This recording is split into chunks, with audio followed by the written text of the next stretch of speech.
Jangipur police জেলার অন্তর্গত সুতি থানার পুলিশ রবিবার রাতে অভিযান চালিয়ে ১০৮ বোতল ফেনসিডিল সহ এক যুবককে গ্রেপ্তার করেছে।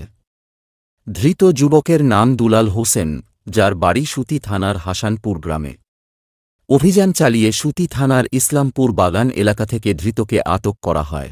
পুলিশ জানিয়েছে, ধৃতের কাছ থেকে বাজেয়াপ্ত ফেনসিডিলের পাশাপাশি মাদক চক্রের সঙ্গে তার যোগাযোগ এবং এই কারবারে অন্যদের ভূমিকা সম্পর্কে তদন্ত চলছে। সোমবার তাকে আদালতে পেশ করা হয়। অন্যদিকে সুতি থানা এলাকার নেতাজি মোড়ে একটি ফার্মেসিতে বেআইনিভাবে বিক্রি হচ্ছিল পশুর ওষুধ। সেগুলি কিনে হেরোইনের সঙ্গে মিশিয়ে ইনজেকশনের মাধ্যমে নেশা করত যুবকরা।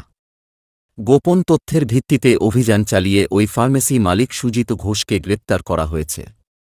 তার দোকান থেকে বাজেয়াপ্ত হয়েছে ১১১ প্যাকেট এভেলিন ভেট। পুলিশের প্রাথমিক তদন্তে জানা গেছে, এই ওষুধ নেশার কাজে ব্যবহৃত হতো।